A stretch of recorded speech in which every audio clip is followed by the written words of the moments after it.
A lawyer called to say an older man I dated in college had died and left me $2.3 million. My husband went silent, then started planning how to spend it. When I said the money was mine, he looked at me and said, "You didn't earn it. You just slept with the right man." The lawyer contacted me while I was eating lunch at work. She introduced herself as Catherine and asked whether I had once known a man named Philip. I hadn't heard his name in almost 9 years.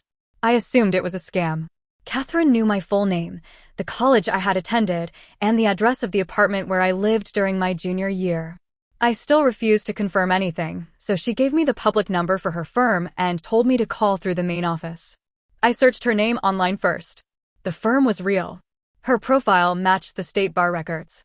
When I called back, she told me Philip had died after a long illness. He had included me in his will, and she wanted me to come to her office to discuss it. "What did he leave me?" I asked. She paused. "Something substantial." That answer made me more nervous. Philip was a part of my life I rarely discussed. My husband, Jason, knew I had dated an older man during college, but I had never gone into detail. I met Philip when I was 20 and working evenings at a private event venue. During a fundraiser, the sole of my shoe split while I was carrying a tray of champagne glasses. I stumbled, and Philip caught the edge of the tray before everything crashed. Later, he found me behind the building trying to hold my shoe together with tape. "Are you all right?" he asked. "I'll survive. I just need this shoe to survive another 3 hours." He laughed and stayed there talking to me until my break ended. 2 weeks later, he came back and asked me to have coffee with him. I knew he was older, but I didn't realize he was 41 until we were already sitting across from each other. My roommate, Nicole, was horrified. "He's more than twice your age." "It was just coffee," I told her. It didn't stay that way. Philip took me to restaurants where I had to study the menu before ordering. He booked weekend trips without checking prices. He wore watches worth more than my car. I counted quarters before doing laundry. The difference between our lives should have frightened me. Instead, I found parts of it comforting. Philip listened when I spoke. He remembered details about my classes and asked questions about the future I wanted. I was exhausted, broke, and used to people treating my problems like temporary college drama. His attention made me feel important. He paid for dinners and trips. When my student loan refund was delayed, he covered 1 month of my rent. He never asked me to repay him, but I still felt indebted. 8 months into the relationship, Philip offered to rent me an apartment near his house. He said I could stop working evenings, take fewer classes, and spend time figuring out what I really wanted. At first, it sounded like relief. Then he explained that the lease would be in his name. He would pay the bills and give me a monthly allowance. "What happens if we break up?" I asked. His expression changed. "Why are you planning for the relationship to fail?" "I'm not planning it. I'm asking what happens to me if it does." He said I worried too much. For 3 days, I tried to convince myself that I was rejecting an incredible opportunity because I was afraid of being happy. But every version of the future he offered depended on me staying close to him. I ended the relationship in a small coffee shop near campus. Philip looked genuinely hurt when I explained why. "I'm trying to make your life easier," he said. "I know. But if you control where I live and the money I use, then leaving you would mean losing everything at once." He stared at his coffee. "You're the first person who ever walked away from what I could give them. Maybe I'm walking away because of what it would cost me." He didn't argue after that. He could have made the breakup ugly. He had the money and influence to make me uncomfortable if he wanted to, but he let me go. We spoke twice afterward. The last time was when I graduated. He sent flowers and a card saying he was proud of me. Then life moved on. I met Jason 4 years later. Early in our relationship, I told him I had dated an older man during college and that the age difference made me uncomfortable when I looked back on it. Jason didn't ask many questions. At the time, I thought he was being mature. We had been married for 3 years when Catherine called. That evening, I told Jason that Philip had died and that an attorney wanted to meet with me. "The older guy?" he asked. "Yes. What did he leave you?" "I don't know yet." Jason smiled. "Maybe it's an expensive watch." I laughed because that sounded possible. Philip had collected them. Jason offered to come to the meeting. I said I wanted to understand what was happening before involving anyone else. He looked disappointed but didn't argue. Catherine's office was quiet and ordinary. She showed me the court documents and the section of Philip's will containing my name. Most of his estate had been left to his adult daughter, Christine. He had also left gifts to longtime employees, friends, and several organizations. My share consisted of cash and investments expected to be worth approximately $2.3 million after the estate settled its obligations. I asked Catherine to repeat the amount. When she did, I laughed. It wasn't funny. My mind simply rejected the number. There has to be a mistake. She explained that Philip had updated his will twice during his illness. My gift remained in both versions. Then she handed me a sealed letter. Philip wrote that I had probably forgotten him and that he didn't blame me if I had. He said I had been one of the few people in his life who chose independence when comfort would have been easier. He admitted that he sometimes used generosity to avoid asking what other people truly wanted. Watching me leave had forced him to confront that. The final paragraph said, "This is not payment for what we had. It is proof that walking away did not cost you everything." I cried in Catherine's office. I hadn't secretly loved Philip all those years. I hadn't been waiting for him to return. I cried because a decision I made while terrified and broke had stayed with him for nearly a decade. Catherine advised me not to make promises, move the inheritance into a shared account, or sign anything until I had received independent legal and financial advice. I drove home slowly. Jason was waiting at the kitchen table. I placed the documents and Philip's letter in front of him. He read the amount twice. Then he asked, "What exactly happened between you and this man?" I answered every question honestly.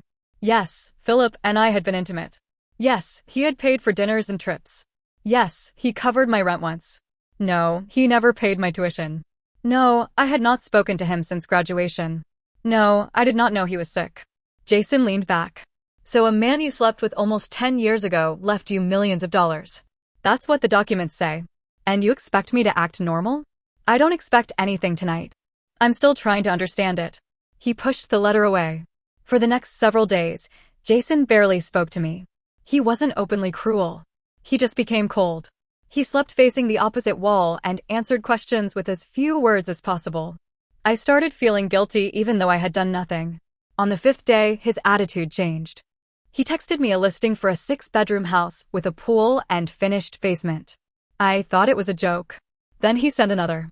That evening, he opened his laptop and showed me several more houses. He said we could buy one outright, keep our current home as a rental, and still have plenty left. He also started talking about quitting his job and opening a brewery with a friend. Jason had mentioned that dream before, usually after a difficult week. We had always agreed it was too risky while we still had a mortgage and limited savings. Now he spoke as if it were already happening. He wanted a large building, new equipment, and a taproom with live music. How much do you think that would cost? I asked. Maybe $400,000 if we do it properly. I stared at him. That isn't even a quarter of what we're getting, he added. What I'm getting, I said before I could stop myself. He closed the laptop.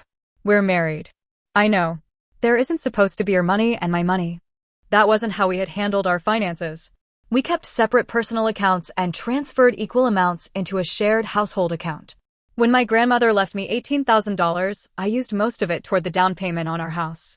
When Jason received a $12,000 bonus the following year, he bought a motorcycle. I never complained. Our bills were paid, and it was his bonus. When I reminded him of that, he shook his head. $12,000 isn't the same as $2 million. The amount changes the risk. It shouldn't change the principle. He accused me of talking like a lawyer. Then he admitted he had already told his parents. I had specifically asked him not to tell anyone until the estate was settled. He said he needed someone to talk to. The next morning, his mother, Pamela, called me. At first, she sounded warm. She said the inheritance was a blessing and that Philip must have thought I was special. Then she started discussing houses. She suggested buying one with a guest suite so she and Jason's father, Douglas, could stay for extended visits. She also mentioned a vacation property the whole family could share. I'm not making any decisions yet, I said. You can't sit on that kind of money forever. I've known about it for less than a week. She laughed lightly. Jason has always been generous with family. I'm sure the two of you will do the right thing. I ended the call feeling as if I had failed a test I never agreed to take. That afternoon, Jason's brother, Tyler, sent him a proposal asking for $150,000 to expand his landscaping business. Jason forwarded it to me with the message, "This could be a smart investment." I called him immediately. "Why does your brother know?" "Mom probably mentioned it. After you told her something I asked you to keep private." "They're my family, Samantha. That doesn't make it their money." He said I was becoming defensive. "I haven't received $1 and your family is already making plans for it." "You're exaggerating." I wrote down everything they had discussed: a new house, a brewery, a vacation property, Tyler's business, and new vehicles. The total was approaching the value of the inheritance. Jason looked embarrassed when I showed him. Obviously, we wouldn't do everything at once. A few days later, I met Christine. Catherine had told me Philip's daughter wanted to speak with me. I nearly refused because I assumed she intended to challenge the will. Instead, Christine chose a quiet cafe and arrived carrying a folder. She was close to the age Philip had been when I met him. That realization made me uncomfortable. Christine told me she remembered hearing my name once. Years earlier, her father had described me as the woman who refused an apartment from him. He used to tell that story like it was funny, she said. Later, I think he realized it wasn't. I apologized for the relationship, though I wasn't sure what I was apologizing for. She shook her head. My father was an adult. You were barely one. Christine said she had no intention of contesting the will. Philip had left her most of his estate, including his property and business interests. My inheritance was significant, but it was only one portion of what he owned. Then she leaned forward. My father could be generous, but generosity was also how he kept people close. If he gave you this, because you were the one person who refused to be owned, don't let the money become another way for someone to own you. I didn't tell her what was happening with Jason. My face must have told her enough. Protect yourself before you start trying to prove you're not selfish, she said. When I got home, Jason had invited his friend over. They had printed a draft business plan for the brewery. The pages included projected costs, possible locations, and a section describing me as the primary investor. I held up the papers. Did you tell him I agreed to this? Jason glanced at his friend. I said we had access to capital. We don't. His friend quietly gathered his things and left. Jason waited until the door closed. You embarrassed me. You offered him money you don't control. The argument lasted almost 2 hours. By the end, Jason wasn't talking about the brewery. He was talking about loyalty. He said a wife who trusted her husband would want to build something with him. I asked whether a husband who trusted his wife would tell his entire family about her private inheritance after she asked him not to. He didn't answer. I met with Angela, an independent financial advisor recommended by Catherine. Her first question wasn't what I wanted to buy. It was whether anyone was pressuring me. I almost lied. Then I told her everything. She explained that inherited assets were easier to trace and protect when kept separate. Moving the money into joint accounts or using it carelessly for shared purchases could create legal and financial complications. She didn't tell me to hide anything. She told me to slow down. Afterward, I met Kenneth, an attorney who handled trusts and marital assets. He confirmed Angela's advice and helped me arrange for the inheritance to pass directly into a trust in my name. I asked whether I should pay off our mortgage. Kenneth warned that putting inherited money into a jointly owned home could complicate things if the marriage ended. He suggested a written agreement before making any large contribution. I hated hearing that. I wasn't planning a divorce. I wanted to help our marriage without surrendering every boundary. Jason reacted badly when I showed him the proposed agreement. You want me to sign a contract with my own wife? I want us to be clear before I put a large amount of inherited money into a jointly owned house. So you think I'm going to steal from you? I think we're already fighting about money that hasn't even arrived. He threw the papers onto the table and slept in the guest room. A few days later, Pamela invited us to dinner. I didn't want to go, but Jason said avoiding his family would make everything worse. The meal was tense from the beginning. Pamela talked about how inheritances changed people. She told a long story about a relative who received money and became too good for everyone. Douglas stayed mostly quiet until Tyler brought up his proposal.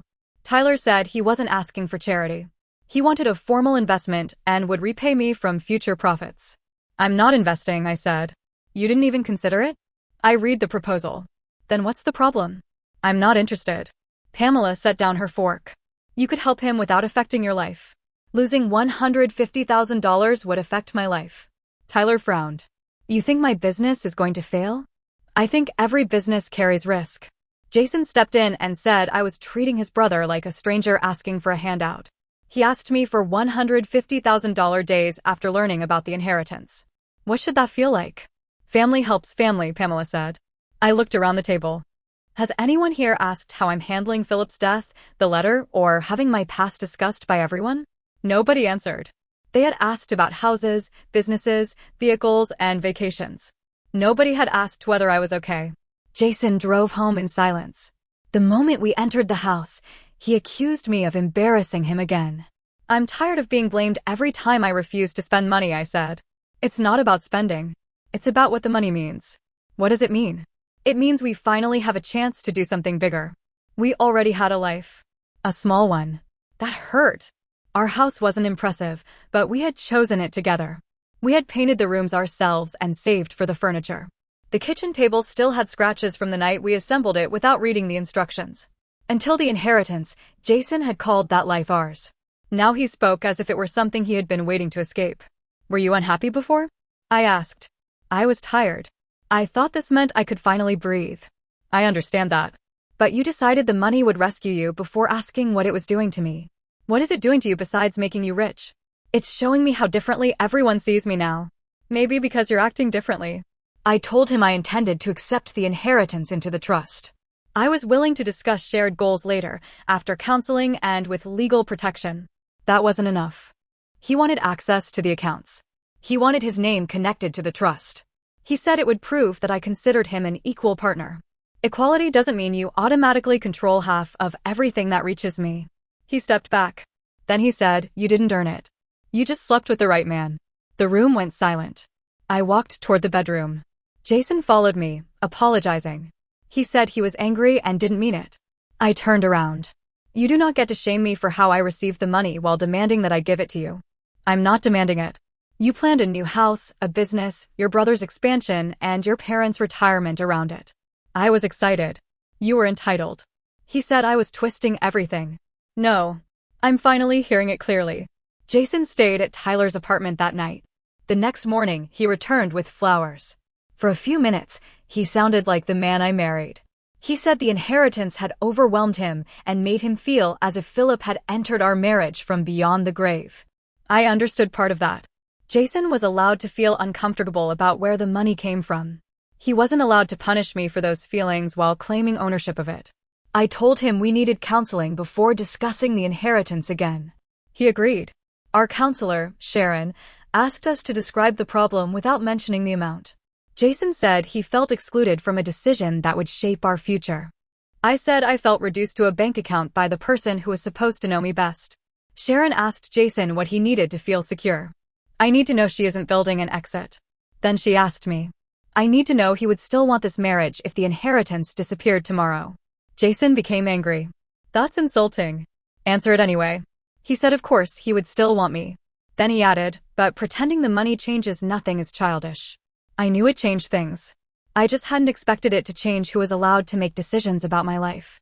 During another session, Sharon asked why Jason believed his name needed to be on the trust. He said spouses shouldn't keep significant assets separate. I reminded him that we had always kept personal accounts. That was different, he said. Those were ordinary amounts. The principle only mattered when the numbers were small enough that he didn't care. We continued counseling for 6 weeks. Outside those sessions, Jason became increasingly resentful. He complained when I met with Angela without him and asked to see every document. When I refused to give him the trust's login information, he accused me of treating him like a criminal. I told him I was following professional advice. You're paying strangers to tell you not to trust your husband. Eventually, I asked him to stop discussing the inheritance for 1 week. No houses. No brewery. No business proposals. No questions about account access. I wanted us to have dinner and remember how we lived before Catherine called. Jason agreed. He lasted 2 days. On the 3rd night, he asked whether I would guarantee a business loan instead of investing directly. It was just a question, he said when he saw my face. That was when I understood that counseling wasn't repairing the problem because Jason still believed the problem was my refusal. He didn't see his entitlement as something that needed to change. I accepted the inheritance. The assets went directly into the trust. I didn't buy a bigger house, replace my car, fund the brewery, or invest in Tyler's company. I kept going to work. Jason moved into Tyler's apartment a few weeks later. He said he needed space from the constant suspicion. I didn't stop him. The house felt empty after he left, but it also became quiet. There were no business plans on the table. No property listings arriving on my phone. No family members calling to explain what generosity should look like. I continued paying my share of the mortgage from my regular income. Jason paid his while we worked through the separation. I used a small portion of the inheritance to clear my remaining student loans. The rest stayed invested. Several months later, I contacted my old college. With help from Brenda in the financial aid office, I established a scholarship for women returning to school after leaving relationships where money had been used to control them. I didn't name it after Philip. That would have made the story too simple. Philip helped me when I was young, but he had also offered me a life where my security depended on staying close to him. He eventually understood what was wrong with that. I wanted the scholarship to belong to the women choosing themselves, not the man whose regret funded it. Christine heard about the scholarship through Catherine. She sent me a short message. I think he would have understood why you did it this way. Nicole visited one weekend and sat with me at the scratched kitchen table. Do you regret accepting the inheritance? She asked. I regret what happened after it arrived. That isn't the same thing. Jason sent me a long message 2 weeks later. He said living apart had forced him to examine his behavior. He admitted he shouldn't have told his family, promised money to his friend, or insulted my past. For most of the message, I thought he finally understood. Then I reached the final paragraph. He wrote that he still believed I had chosen a dead man's gift over my living husband. I read the sentence several times. It was the same accusation in softer language. Jason still believed the choice had been between him and the money. For me, the choice had been between surrendering my boundaries and accepting that my marriage could not survive them. I filed for divorce the following week. There was no dramatic confrontation. I told Jason I was no longer willing to spend years proving my love by giving him access to something he had begun claiming before it was legally mine. He said I would regret throwing away our marriage. Maybe part of me always will. There were years when Jason was kind, patient, and dependable. The inheritance didn't erase those memories. That is what makes this painful. It would be easier if he had always been selfish. Instead, I had to accept that someone could love me and still believe my boundaries were negotiable when enough money was involved. I am still living in the same house while the divorce proceeds. I still drive the same car. Most mornings feel ordinary. The difference is that the silence no longer feels like punishment. It feels like peace.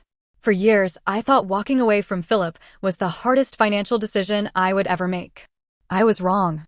The harder decision was walking away from a husband who admired my independence until it stopped him from spending my money. So was I wrong for accepting millions from a former lover and keeping it legally separate, or did my husband prove exactly why I needed to protect it?